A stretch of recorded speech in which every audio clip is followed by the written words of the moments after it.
गोविंद डोटासरा का फोन आया या हरीश चौधरी ने पहल की? क्योंकि हरीश चौधरी के सामने तो आप 2 बार चुनाव भी लड़ चुके हैं, तो किसने पहल की? कोई चीज है जो आपको राजनीति में सबसे ज्यादा परेशान करती है?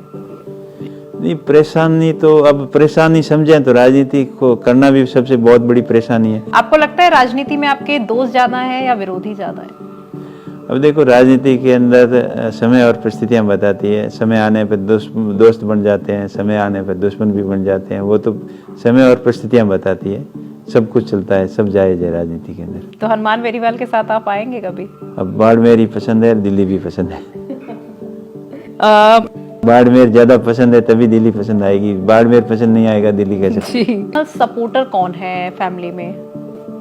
इमोशनल होते ही नहीं है तो सपोर्टर की जरूरत ही नहीं है। तो अरे मतलब ये कोई जरूरी है? लड़के भी इमोशनल हो सकते हैं या मतलब चूंकि एक बात कही जाती है कि लड़कों को इमोशनल होना नहीं है। कहते हैं नेता पैदा नहीं होते, वो हालातों से गढ़े जाते हैं। आज के हमारे पॉडकास्ट के जो मेहमान हैं उनकी कहानी भी कुछ ऐसी ही है। एक लड़का जो राजस्थान की रेस से उठा, उसके बाद दिल्ली की भीड़ में कांस्टेबल की वर्दी पहनकर खड़ा हुआ और संसद मार्ग में उन गाड़ियों को आते जाते देखता था जिनमें देश का भविष्य लिखा जाता था। लेकिन उस लड़के को नहीं पता था कि एक दिन वो उसी संसद में बैठेगा और हिंदुस्तान की सबसे बड़ी पंचायत में अपने लोगों की आवाज बनेगा। दिल्ली पुलिस के सिपाही के तक का सफर और उसके बाद सब छोड़कर बाड़मेर लौटे और वहां अनिश्चितताओं से भरे हुए उस बिजनेस को चुना जहां पर कुछ भी तय नहीं था।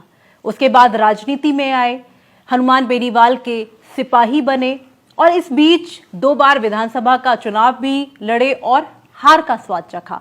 फिर वक्त ने करवट बदली और उसके बाद कांग्रेस का हाथ थामा। आज हमारे सामने जो नेता बैठे हैं उनसे ही जानेंगे दिल्ली पुलिस के कांस्टेबल से लेकर जैसलमेर, बालोतरा, बाड़मेर के सांसद तक का सफर और हनुमान बेनीवाल के सिपाही से लेकर कांग्रेस के नेता बनने तक का सफर। आखिर कैसी थी ये कहानी? बहुत बहुत स्वागत है उमेदा राम जी इस पॉडकास्ट में आपका। धन्यवाद, आपका भी बहुत बहुत सबसे पहले शुरुआत उसी कहानी से शुरू करते हैं जहां से आपकी कहानी शुरू होती है। रेगिस्तान का एक गांव, सीमित संसाधन, किसान परिवार। क्या आपने कभी सोचा था कि आप सांसद बन जाएंगे? बिल्कुल ऐसा कभी नहीं सोचा था। जब स्कूल में पढ़ते थे तब यही लगा रहता था कि कहीं न कहीं कोई न कोई जॉब मिल जाए, सरकारी नौकरी मिल जाए। तो पढ़ाई के साथ साथ में फौज की तैयारी कर रहे थे और जोग संजोग ऐसा बैठा कि सिलेक्शन हमारा इंडियन आर्मी में भी हो गया और उसके बाद में दिल्ली पुलिस की भर्ती आई और दिल्ली पुलिस में भी सिलेक्शन हो गया। क्योंकि उस समय जॉब की सख्त ज़रूरत थी। ग्रामीण परिवेश से आते हैं, साधारण किसान परिवार से थे और घर चलाने के लिए खर्चा बहुत ही सीमित मात्रा में था। क्योंकि कभी बरसात अच्छी होती तो अच्छी खेती हो जाती तो गुजारा ठीक चलता और अकाल पड़ जाते थे तो घर का गुजारा भी बहुत मुश्किल से चल रहा था। और पिताजी एक साधारण किसान थे और बाकी बड़े भाई भी मजदूरी का काम करते थे। तो सरकारी जॉब की सख्त ज़रूरत थी और कड़ी मेहनत करने के बाद में दिल्ली पुलिस के अंदर सिलेक्शन हो गया। जब सरकारी नौकरी मिली गई थी तो ऐसा क्या हुआ कि आपको ये लगा कि नौकरी छोड़ देनी है? और अनिश्चितताओं से भरा हुआ होता है चूंकि व्यापार, और आप हैंडीक्राफ्ट के उस बिजनेस में आए और पता था कि या तो चलेगा या नहीं चलेगा, तब भी आपने वो रास्ता चुना। देखिए, नौकरी के अंदर रहते हुए भी हमेशा दिल के अंदर यही तमन्ना रहती थी कि कुछ न कुछ अलग से नया करना है।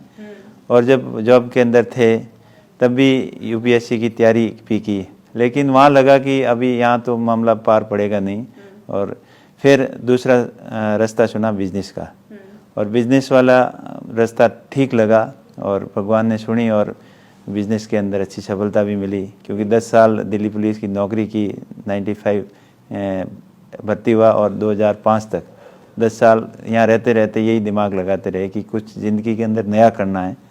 तो फिर बिजनेस अच्छा लगा तो नौकरी छोड़ के बिजनेस को चुना। अगर वो बिजनेस नहीं चलता तब हनुमान बेनीवाल के साथ आप आए, और क्या करते आप अगर नहीं बिजनेस का तो खुद पे कॉन्फिडेंस था कि मैं कर सकता हूँ, तभी मैंने ये रास्ता चुना और बिजनेस अच्छा किया। काफ़ी 2005 से लेके 2010 तक एक्सपोर्ट का काम भी किया और उसके बाद में 2010 में गांव वालों ने सरपंच बना दिया मेरी मिसेज को, और उसके साथ साथ फिर बिजनेस आगे से आगे बढ़ाते गए। बिजनेस पहले एक्सपोर्ट का था, उसके बाद में कंस्ट्रक्शन का काम शुरू कर दिया, और 2018 आते आते, तो ये तो 2018 की कहानी है, जब हनुमान बेनीवाल जी ने नई पार्टी बनाई और उसमें हमने भाग्य आजमाया कि यहाँ चुनाव लड़के देखते हैं, क्योंकि लोगों की इच्छा थी, गांव वालों की इच्छा थी, आसपास के क्षेत्र के लोगों की इच्छा थी कि आपको चुनाव लड़ना चाहिए। तब 2018 का चुनाव लड़ा, सेकंड पोजीशन रही, बीजेपी को तीसरे स्थान पर रखा, और 2023 में भी फाइट तकड़ी थी, बहुत कम मार्जिन रहा, और बीजेपी फिर भी तीसरे स्थान पर रही, लेकिन सफलता से थोड़े दूर रह गई।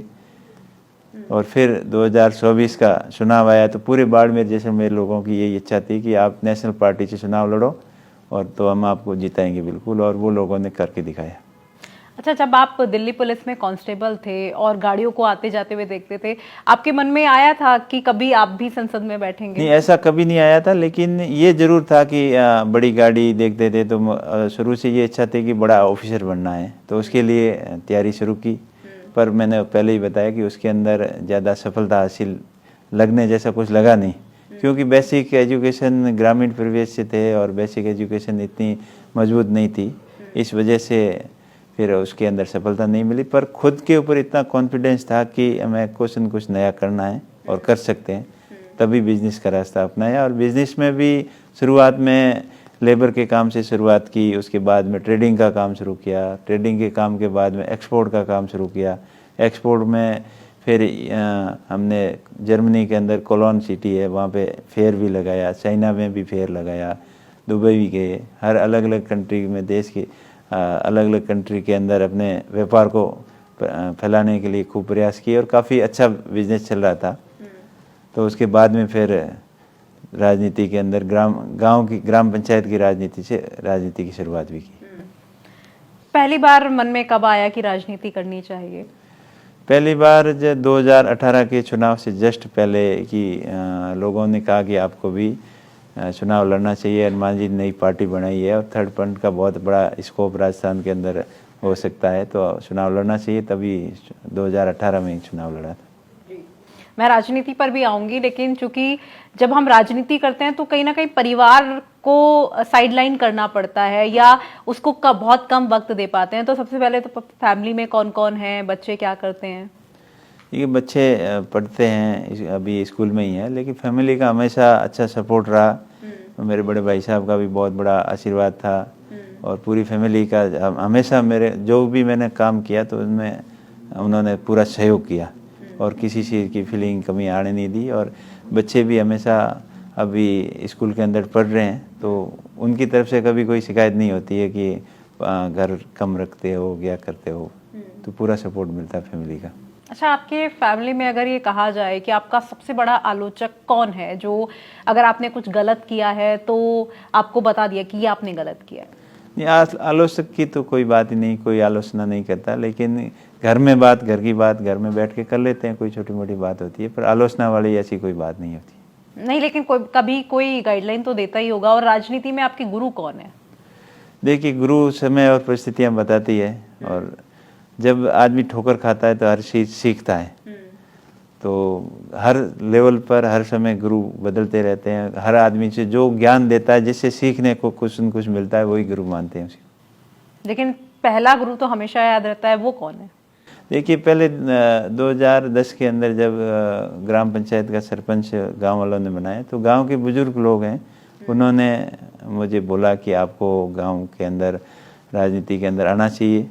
और क्योंकि मेरा इंटरेस्ट था शुरू से ही एजुकेशन के सेक्टर में, जब भी मैं बिजनेस में था या दिल्ली पुलिस में था, तब भी गांव जाता था तो मेरी स्कूल ज़रूर जाता था। और जब भी 26 जनवरी 15 अगस्त को स्कूल के अंदर प्रोग्राम होते थे, तो उनमें भी पार्टिसिपेट करना, स्कूल के अंदर सहयोग करना, पढ़ने वाले बच्चों को मोटिवेट करना, उनके लिए प्रतिभा खोज टाइप के टेस्ट लेना, और स्कूल के अंदर छोटी मोटी आवश्यकता जैसे कंप्यूटर वगैरह है, कोई बुक्स की आवश्यकता है तो उसके लिए सहयोग करना, और खेलकूद प्रतियोगिताओं को प्रमोट करने के लिए सहयोग करना। तो ये मेरी रुचि थी। तो गांव वालों को ये लगा कि इसको ग्राम पंचायत का सरपंच बनाना चाहिए, तो गांव का विकास करेगा, और उन्होंने वहाँ से शुरुआत की। तो गुरु गांव के लोगों को ही मानता हूँ मैं तो।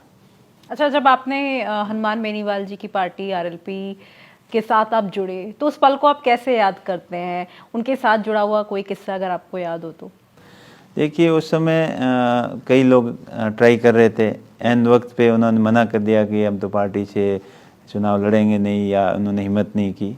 तो उस परिस्थिति में फिर हमने प्रयास किया, उस गांव के लोगों ने बोला, क्षेत्र के लोगों ने कि आपको चुनाव लड़ना चाहिए। तब हनुमान जी से संपर्क किया और चुनाव लड़े और लोगों को खूब सपोर्ट मिला।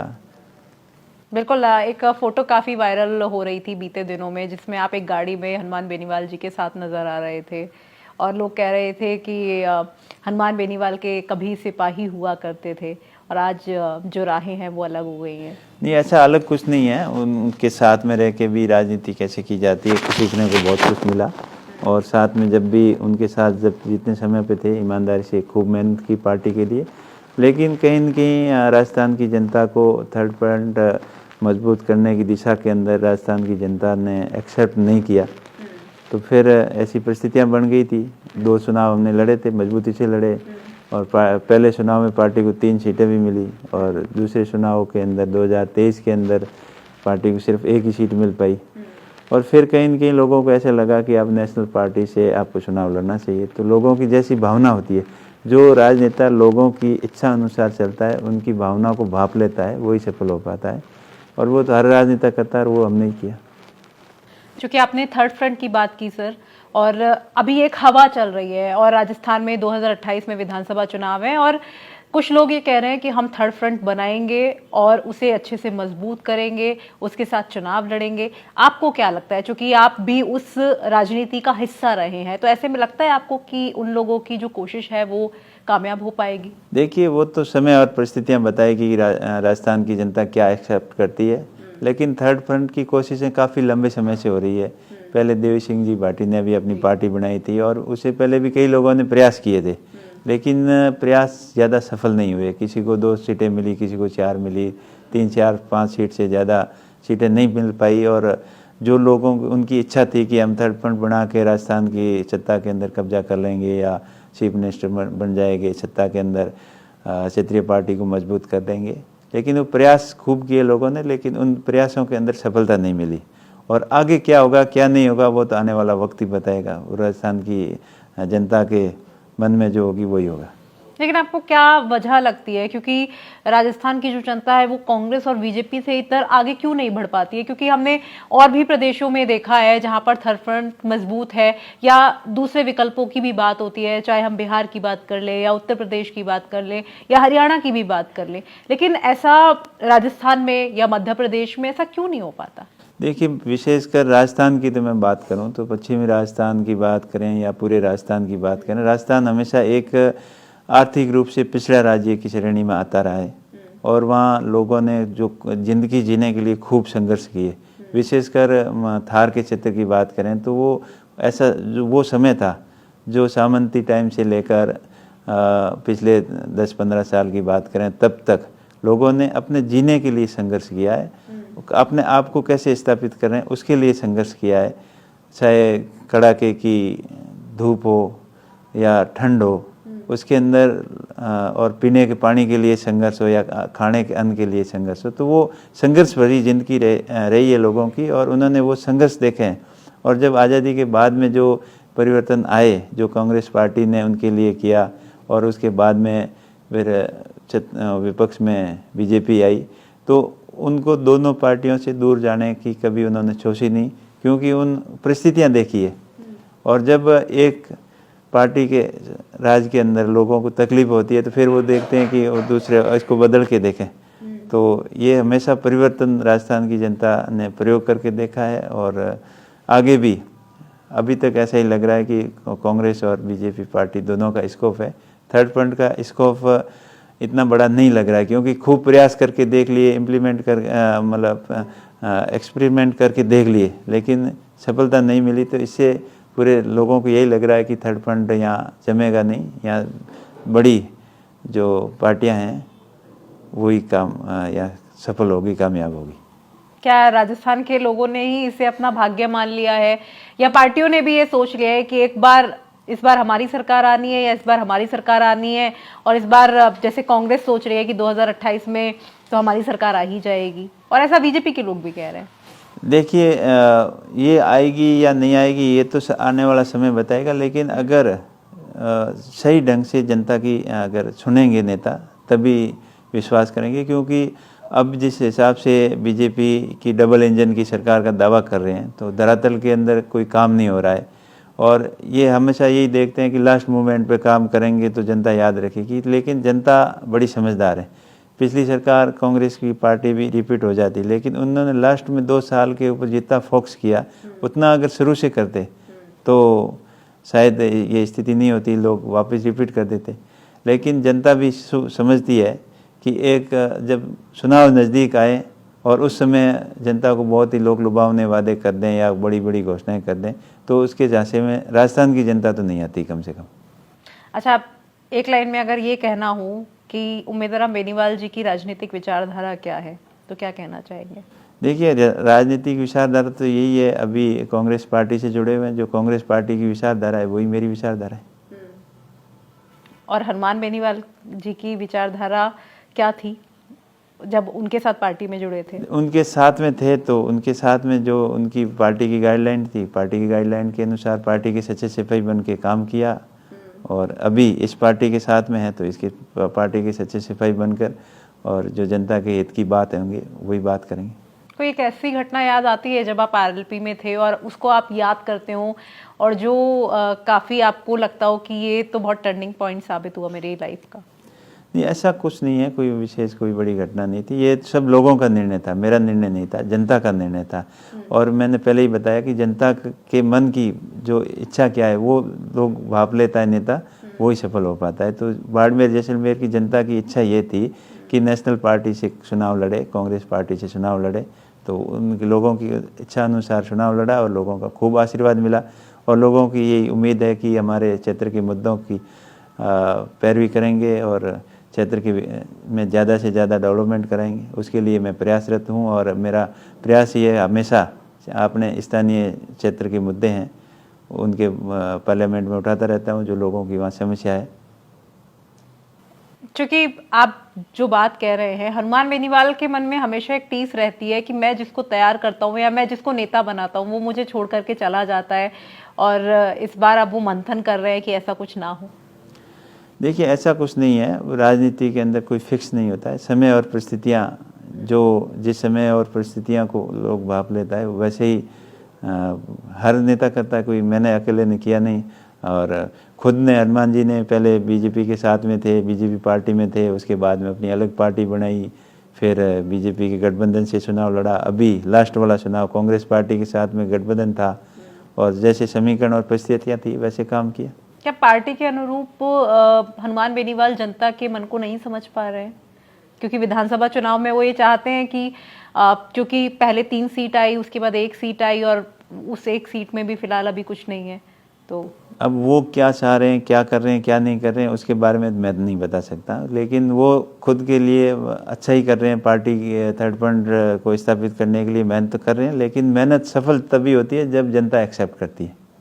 अच्छा, चूंकि संसद में आप भी हैं वो भी हैं, बातचीत होती है? हाँ बिल्कुल होती रहती है, आज ही मिले थे, चाहती है हमेशा मिलते रहते हैं हाउस में, ऐसी कोई व्यक्तिगत तो हमारी कोई दुश्मनी थोड़ी है वो। नहीं बिल्कुल, लेकिन कहते क्या है, कुछ तो कहते होंगे या कभी, क्योंकि वो तो हमेशा दिल से बोलते हैं, तो कभी कहते हैं कि छोड़ करके चले गए या ऐसा? नहीं, ऐसा कुछ नहीं है, वो तो छोड़ के जाने की कोई बात ही नहीं थी। जब कांग्रेस पार्टी का गठबंधन था हमारा, और ये उससे पहले तय हुआ था, और उसमें उन्होंने ही सहयोग किया था कि आप पार्टी से, आरएलपी पार्टी से चुनाव लड़ें, वो बाड़मेर से चुनाव लड़ाना चाह रहे थे, लेकिन परिस्थितियाँ उस बैठी नहीं थी, उस समय गठबंधन से सीट जीतना संभव नहीं थी, मतलब आरएलपी के सिंबल पे, तो कांग्रेस के सिंबल से चुनाव लड़ा, और सभी सहमति थी, बात होती रहती है, ऐसी कोई नाराज़गी वाली बात है ही नहीं। वो हमारे सामान्य थे, सामान्य है, आगे भी सामान्य रहेंगे, लेकिन पार्टी की विचारधारा के रूप में जब अभी कांग्रेस पार्टी के साथ में है तो कांग्रेस पार्टी की बात करेंगे, जब उनके साथ में थे तो उनकी बात ठोक बजा के करते थे, मजबूती से करते थे। लास्ट कॉल पे कब बात हुई? आज ही हुई है बात, होती रहती है, मैं तो कह रहा हूँ हमेशा होती रहती है, साथ में ही सदन में साथ ही बैठते हैं, कभी आते जाते साथ में रहते हैं, कभी फ्लाइट में साथ रहते हैं, कभी ट्रेन में साथ रहते हैं, और हाउस में तो रोज साथ ही रहती है।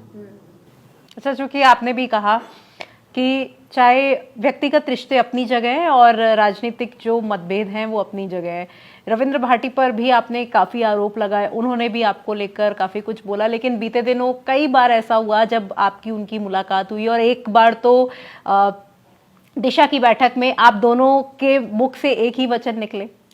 देखिए, वो तो दिशा की बैठक के अंदर तो सभी को आना होता है, और वैसे सामाजिक प्रोग्राम है उनके अंदर भी आते रहते हैं। सामाजिक जीवन है तो वो तो एक दूसरे के सुख दुख में जाते आते हैं, काम भी आते हैं, शादी समारोह में भी जाते आते हैं। ये तो सामाजिक प्रक्रिया है।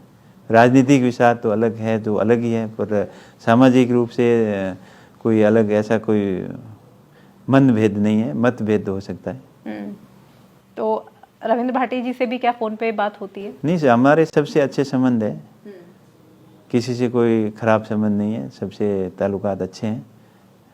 अच्छा, हालांकि आपको कभी भी पब्लिक प्लेस पे ऐसे गुस्सा करते तो नहीं देखा गया है, हालांकि क्योंकि चाहे हनुमान बेनीवाल हो या नरेश मीणा हो, ये गुस्सा कर जाते हैं, लेकिन क्या आपको कभी गुस्सा आता है? नहीं, वो तो अपना अलग अलग नेचर होता है, किसी का कैसा ही नेचर होता है, किसी का कैसा होता है, पर मेरा ज़िंदगी में मैंने कभी गुस्सा किसी पे नहीं आया। हमेशा शांत स्वभाव से काम करते हैं, और ज़्यादा गुस्सा करना फ़ायदा नहीं है। घर में गुस्सा आया कभी? नहीं, किसी पे कोई गुस्सा नहीं आया। नॉर्मल वे में अगर कोई बात अपन समझानी होती है तो एक नॉर्मल वे में भी समझा सकते हैं। गुस्से में चिल्लाने से, हल्ला गुल्ला करने से क्या फ़ायदा। परिवार में सबसे करीब किसके हैं? परिवार में परिवार के सबके करीब है। नहीं, मतलब कोई तो एक ऐसा होता है कि अगर आप कभी गुस्से में हैं या दुख में हैं तो आप उससे अपनी बात को साझा कर सकें। वो तो फैमिली में करते ही हैं, सबसे करते हैं, बच्चों से कर लेते हैं, बीवी से कर लेते हैं, माताजी से कर लेते हैं, भाई से कर लेते हैं, अड़ोसी पड़ोसी से कर लेते हैं। तो जब आप संसद में पहली बार पहुंचे या जब रिजल्ट आया, तब सबसे पहले किससे बातचीत हुई आपकी? अब माताजी से बात हुई सबसे पहले, उनसे बधाई ली, आशीर्वाद लिया, और उनका आशीर्वाद हमेशा रहा है कि उन्होंने अच्छे संस्कार दिए, अच्छी शिक्षा दिलाई, तभी जाके इस स्टेज तक पहुँचे। उनका तो सहयोग और आशीर्वाद हमेशा रहता ही है, और हमेशा मार्गदर्शन रहता ही है। अच्छा, जब आपने कांग्रेस ज्वाइन की मार्च 2024 में और अब 2 साल लगभग आपको कांग्रेस में हो जाएंगे, तो ऐसे में सबसे पहला कॉल आपको किसका आया कि कांग्रेस ज्वाइन करनी है? या चूंकि बात तो गठबंधन की भी चल रही थी कि आप आरएलपी और कांग्रेस का गठबंधन हो रहा है और आप उस सीट से चुनाव लड़ सकते हैं गठबंधन के जरिए, लेकिन फिर भी आपने कांग्रेस से लड़ना चुना, तो कॉल किसका आया, किसने पहल की? वो तो क्षेत्र के लोगों ने की थी पहल, और वहाँ स्थानीय नेताओं ने की थी, उनसे भी बातचीत होती रहती थी, सबका सहयोग था, तभी जाके, नहीं तो कोई एक आदमी इतना बड़ा डिसीजन थोड़ी कर सकता है। नहीं, गोविंद डोटासरा का फोन आया या हरीश चौधरी ने पहल की? क्योंकि हरीश चौधरी के सामने तो आप 2 बार चुनाव भी लड़ चुके हैं, तो किसने पहल की? वो सबका सहयोग रहा, कोई एक व्यक्ति विशेष का होगा नहीं। गोविंद जी का भी रहा, हरीश जी का भी रहा, हिमाराम जी का भी रहा, कांग्रेस के अन्य सीनियर नेताओं का भी रहा, सबका सहयोग रहा। सहयोग सबका रहा, लेकिन पहल किसने की? कॉल किसका आया? कॉल किसी का नहीं आया। उस समय बाड़मेर के लोगों की इच्छा थी तो कि आपको नेशनल पार्टी से चुनाव लड़ना चाहिए, तो लोगों की तरफ से हमने ही संपर्क किया सबसे, और बातचीत सबसे हो रही थी। जी, आप चूंकि इंटरव्यू की शुरुआत में आपने ये कहा था कि शिक्षा का जो मुद्दा है और उसका समर्पण है, हम सबने देखा है, तो आखिर ये जो मुद्दा है ये किस वजह से आपके दिल के इतना करीब है? क्योंकि मैं खुद ग्रामीण परिवेश से हूँ, और मैंने यहाँ दिल्ली में रहते हुए जब दिल्ली पुलिस की नौकरी की और उसके बाद में मैं यूपीएससी की तैयारी करने गया, तो मुझे लगा कि बेसिक एजुकेशन ग्रामीण क्षेत्र का बहुत वीक है। तो उस समय मेरे दिमाग में ये आया कि अगर ग्रामीण क्षेत्र के अंदर प्रतिभाओं की कोई कमी नहीं है, लेकिन उनको बेसिक एजुकेशन अच्छी हो जाए तो वो आगे जाके अच्छा कुछ कर सकते हैं।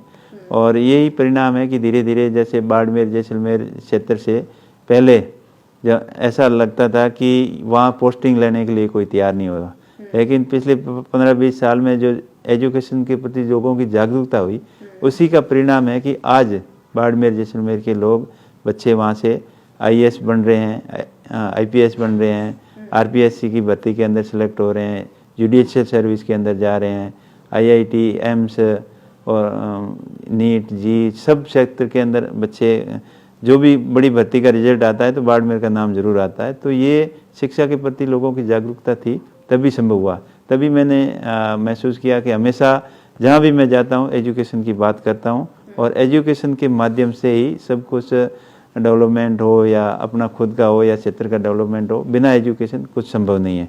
तो हमेशा प्रयास यही रहता है, और चुनाव के अंदर भी मेरा यही नारा था कि शिक्षा ही संकल्प। तो उसके तहत मैंने काम भी किया।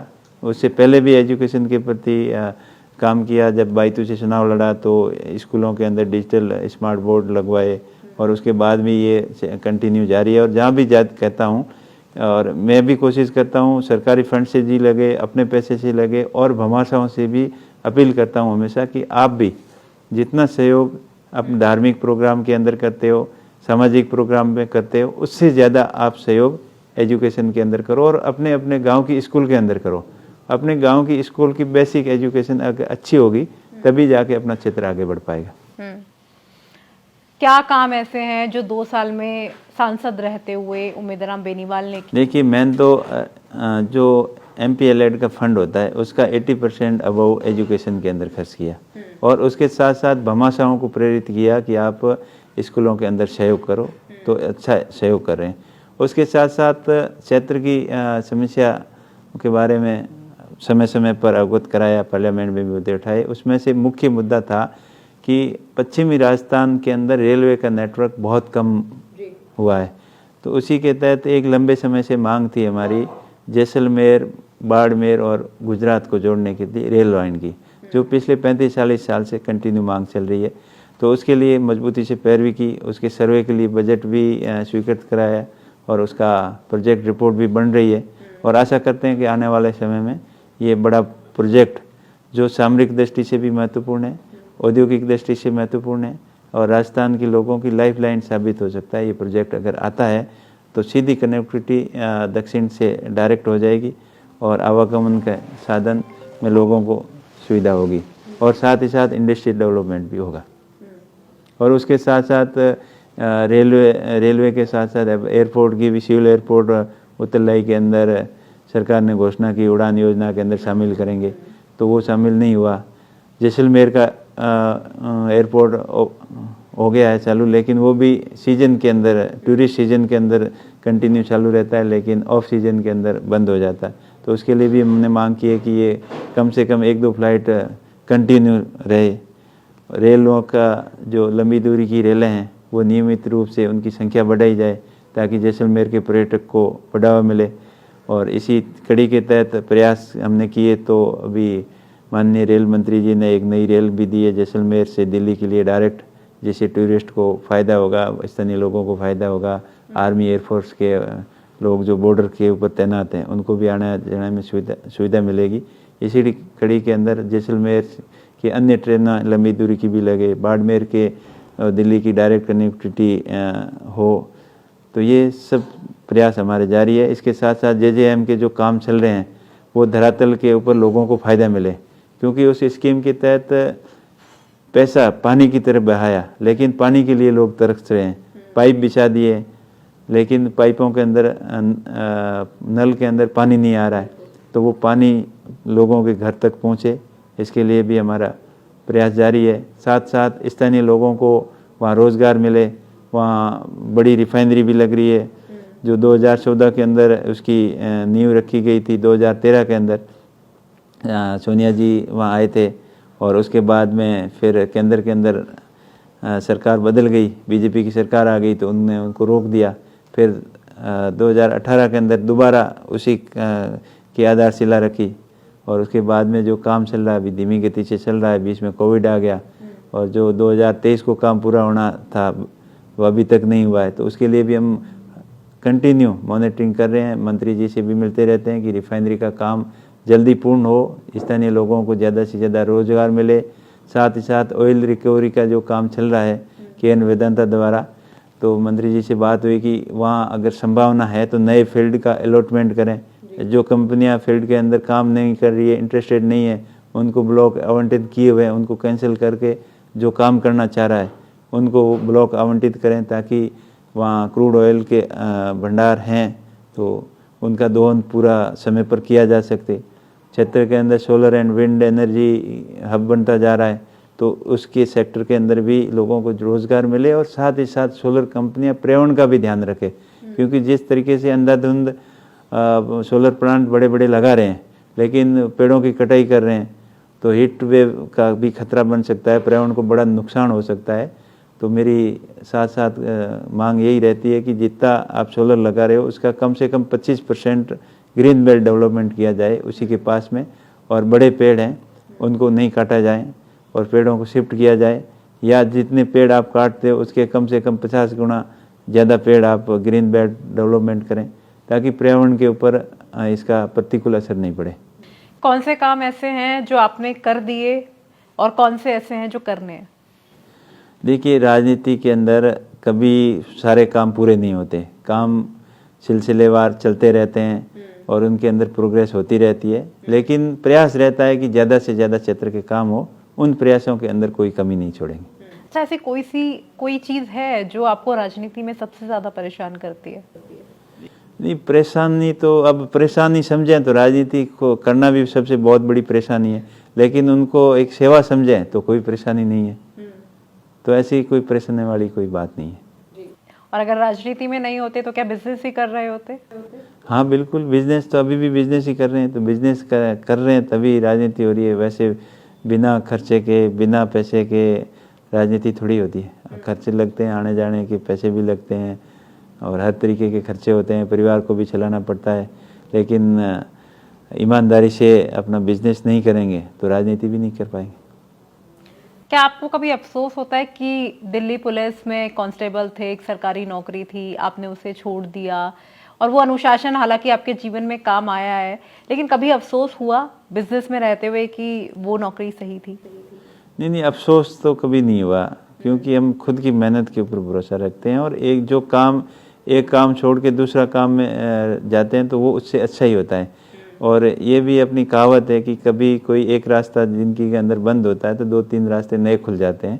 तो अगर अपन पॉजिटिव सोच रखते हैं तब कोई ज़िंदगी के अंदर परेशानी नहीं आती, और परेशानी को परेशानी और बोझ समझते हैं तब वो बहुत बड़ी परेशानी बन जाती है। लेकिन परेशानी को परेशानी न समझते हुए उसको हल्के में लेके अगर अपन प्रयास करते रहें तो मेरे ख्याल से मानव जीवन में ऐसी कोई परेशानी आती नहीं है। क्योंकि बेनीवाल जी, रैपिड फायर का ज़माना है तो आपके साथ भी रैपिड फायर करना चाहेंगे। सबसे पहले आपकी पसंद और नापसंद की बात करते हैं।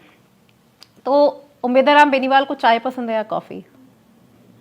कॉफ़ी पसंद है, पर कॉफ़ी चाय अभी छोड़ रखी है कोई, क्योंकि ज़्यादा कॉफ़ी चाय पीने से कि बार बार दिन भर पीनी पड़ती है तो वो स्वास्थ्य के लिए ठीक नहीं है।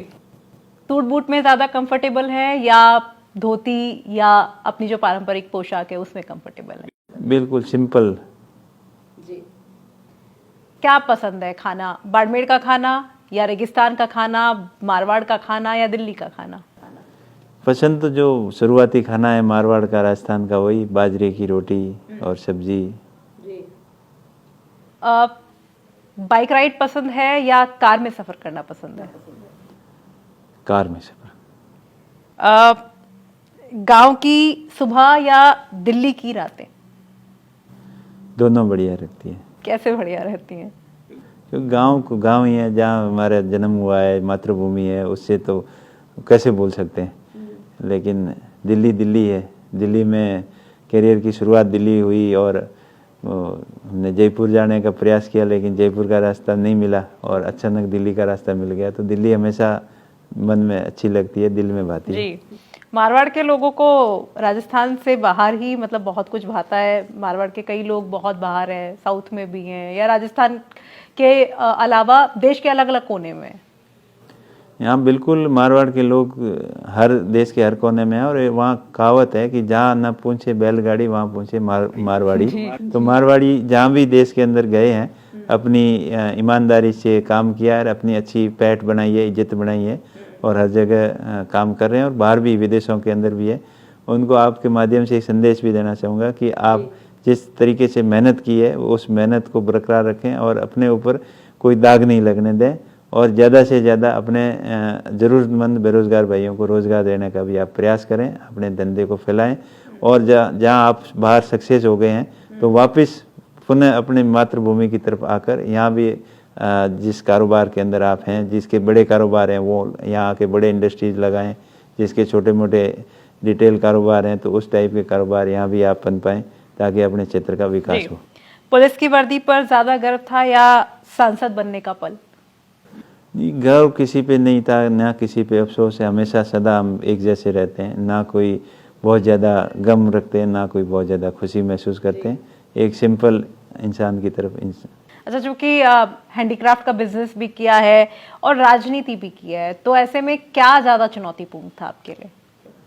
चुनौतीपूर्ण तो कुछ नहीं, जो अगर मन से काम करते हैं तो उसमें सफलता मिल पाती है। और वैसे हर काम के अंदर चुनौती होती है और चुनौती को अगर स्वीकार करके आगे बढ़ते हैं तभी सफलता मिलती है, लेकिन चुनौती को चुनौती मान के बैठ जाते हैं तब आगे नहीं बढ़ पाते। अच्छा, हाँ या ना में जवाब देना है, और अगर आप चाहें तो उसमें एडिशनल अपनी टिप्पणी दे सकते हैं। आपको लगता है कि उम्मेदराम बेनीवाल भावुक इंसान है? बिल्कुल भावुक ऐसा नहीं है, कोई भावुक हैं बहुत ज़्यादा, लेकिन जैसी परिस्थितियाँ होती है वैसे चलना पड़ता है। अच्छा, क्या ऐसा है जो आप दिल्ली पुलिस की जो यादें हैं उनमें मिस करते हैं?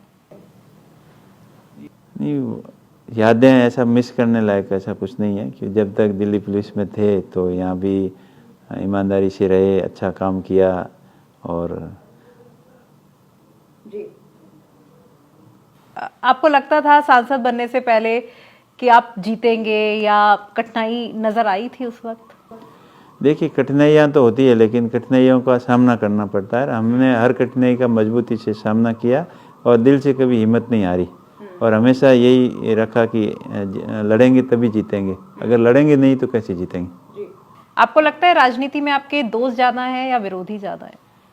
अब देखो, राजनीति के अंदर समय और परिस्थितियाँ बताती है। समय आने पर दोस्त बन जाते हैं, समय आने पर दुश्मन भी बन जाते हैं। वो तो समय और परिस्थितियाँ बताती है, सब कुछ चलता है, सब जायज़ है राजनीति के अंदर। तो हनुमान बेनीवाल के साथ आप आएंगे कभी? देखिए, अभी ऐसे कोई, मैंने बताया ना आपको, व्यक्तिगत कोई दुश्मनी नहीं है, और समय और परिस्थितियाँ क्या रहती है, कब क्या हो जाता है, वो किसी को पता नहीं चलता। हनुमान बेनीवाल या अशोक गहलोत, किससे आपको ज़्यादा सीख मिली? सीखने को सबसे ज़्यादा सीखने को मिलती है, और सबसे ज़्यादा सिखाती है क्षेत्र की जनता, क्षेत्र के लोग, उनसे ज़्यादा प्रेरणा मिलती है, सीख मिलती है। लेकिन मारवाड़ में कोई ऐसा नेता है जो आपका फेवरेट रहा हो, या जिसकी राजनीति करने का तरीका आपको पसंद आया हो? देखिए, सभी नेताओं का तरीका अलग अलग होता है राजनीति करने का, और सबसे कुछ न कुछ सीखने को मिलता है। अगर सीखने के नज़रिए से आप देखो तो सीखने को बहुत मिलता है, अगर उनसे आप नेगेटिविटी से देखोगे तो उसमें नकारात्मक भाव बहुत दिखेंगे। वो तो खुद के नज़रिए पर दिखता है कि कौन नेगेटिव है, कौन पॉजिटिव है। दिल्ली ज़्यादा पसंद है या बाड़मेर? अब बाड़मेर ही पसंद है, दिल्ली भी पसंद है। बाड़मेर ज़्यादा पसंद है तभी दिल्ली पसंद आएगी, बाड़मेर पसंद नहीं आएगा दिल्ली कैसे? जी। चलिए, एक अब ये मज़ेदार सा रैपिड फायर है। यहाँ पर सिचुएशन है कि अगर आप राजनीति में नहीं होते तो आप क्या कर रहे होते? बिजनेस कर रहे होते, या पुलिस अफसर बनने की भी आपने कोशिश की, तो क्या कर रहे होते आप? नहीं, राजनीति में नहीं होते तो बिजनेस करते, बिजनेस कर ही रहे हैं और आगे भी करना पड़ेगा, क्या पता। राजनीति के अंदर कोई स्थिरता नहीं होती है। आपका सीक्रेट टैलेंट क्या है जो लोगों को नहीं पता है, या आपके बहुत करीबी लोगों को पता है? मैं सीक्रेट कुछ नहीं, मैं जैसा दिखता हूँ वैसा ही हूँ, कोई छुपा हुआ नहीं है, एकदम सिंपल सा, सीधा साधा, जो दिल में आती है वो लोगों को बता देता हूँ, और कोई छुपाने का सीक्रेट कुछ है ही नहीं हमारा। अगर आज 20 साल पहले वाले उम्मेदवार बेनीवाल से बातचीत हो जाए तो क्या कहना चाहेंगे? कहना वही, मेहनत, उस समय भी मेहनत में कोई कमी नहीं थी, मेहनत करते थे, और अभी भी मेहनत में कोई कमी नहीं है। अगर इंसान ईमानदारी से जो भी उनको काम करने का दायित्व मिला है वो ईमानदारी से काम करें तभी आगे सफल हो पाते हैं। जी। बुक पढ़ते हैं? हाँ, टाइम मिलता है तो पढ़ते। तो कौन सी फेवरेट बुक है आपकी? वही कोई साहित्य की बुक वगैरह पढ़ लेते हैं यार। तो साहित्य में आपको क्या ज़्यादा पसंद है? कविता पढ़ना पसंद करते हैं या क्या पढ़ना पसंद करते हैं? फिलोसॉफी, दार्शनिक ज्ञान। तो ऐसे में राजनीति में कौन सबसे ज्यादा आपको नापसंद है, ऐसा कोई है? नहीं, ऐसा कुछ नहीं, मैंने पहले ही बताया ना पसंद पसंद तो खुद के नज़रिए पे डिपेंड करता है, पर हमारा नज़रिया ऐसा है ही नहीं कि किसी को ना पसंद करें या किसी को बहुत ज़्यादा। आपका कोई फेवरेट सॉन्ग है? गाने नहीं सुनते हैं? गाने तो सुनने का टाइम ही नहीं मिलता। नहीं, कभी आप जा रहे हो सफर में और आप गाड़ी में चल रहे हो, आपका कोई फेवरेट? मारवाड़ी सॉन्ग्स हैं जो। कौन सा गाना आपको मोटिवेट करता है, ऐसा कोई है? देखिए वो पुराने जो मारवाड़ी गाने हैं या जो वीरों के गाने हैं, जो संघर्ष किया है पुराने ज़माने में, देवी देवताओं के गाने हैं, वो उस टाइप के सारे गाने पसंद है। क्योंकि परिवार की बात हमने पहले भी की थी हालांकि, लेकिन फिर से परिवार पर लौटते हैं। आपका इमोशनल सपोर्टर कौन है फैमिली में?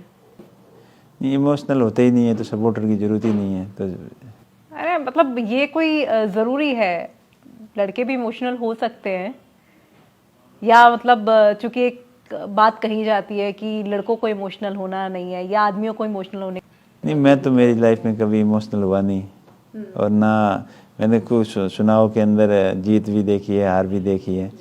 तो हार के अंदर भी जैसे कोई हताश हो गए बैठ गए, इमोशनल हो गए बैठे, ऐसा कभी नहीं हुआ।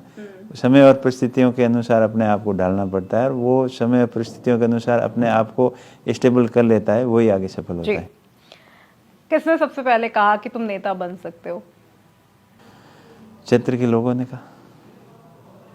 क्या कहा था सबसे पहले? उन्होंने यही कहा कि आपको राजनीति के अंदर आना चाहिए, प्रयास करने चाहिए। तो उनको मैंने एक बार ही तो मना किया, क्या फ़ायदा, अपना बिजनेस ठीक है।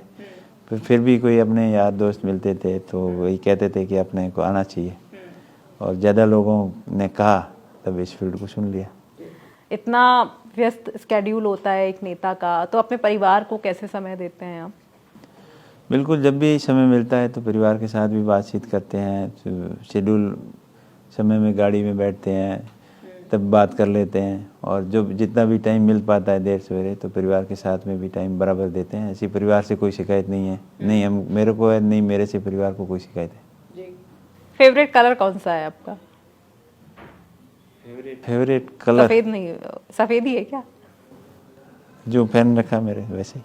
हर नेता का सफेद ही होता है, और मैं ये हर नेता से मैं ये सवाल करती हूँ और उनका जवाब यही होता है कि मेरा जो फेवरेट कलर है वो सफेद ही है। सफेद शांति का प्रतीक है, शांत स्वभाव रहता है। तो नेताओं का शांत स्वभाव होता है?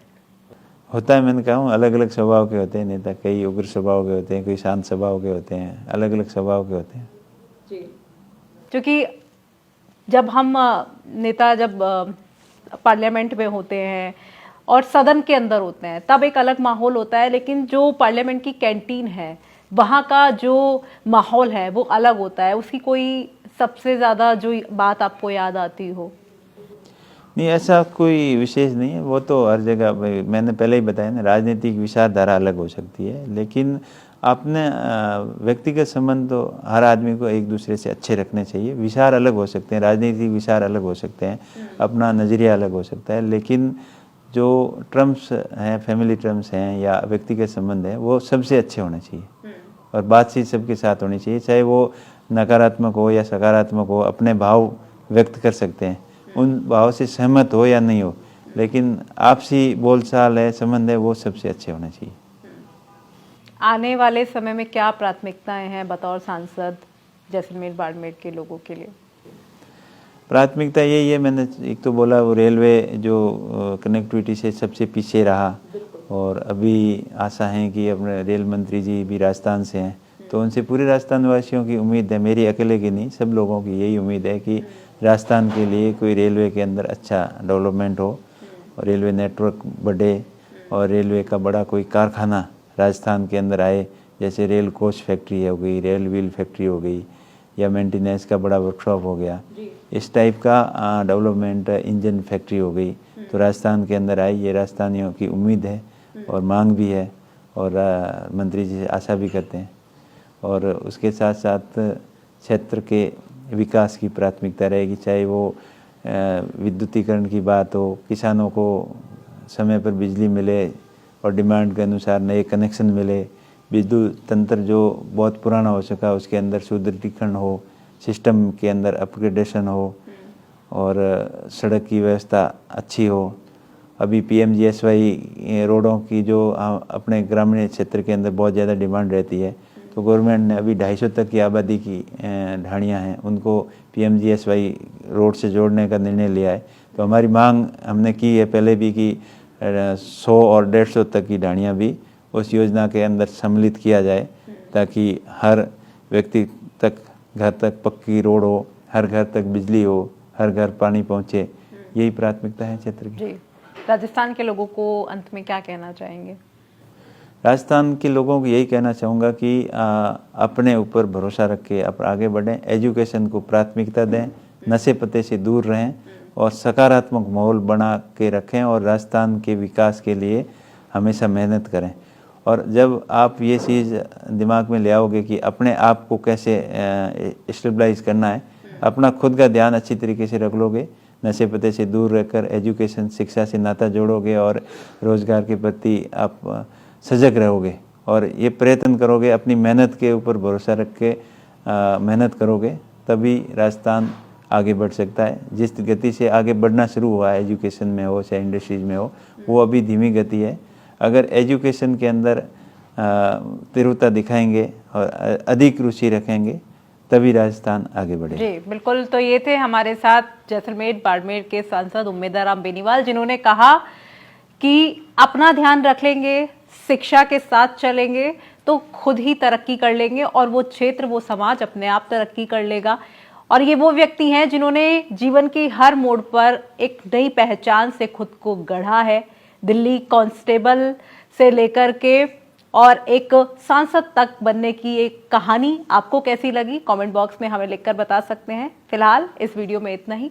राजस्थान से जुड़ी तमाम खबरों के लिए देखते रहे राजस्थान तक। शुक्रिया।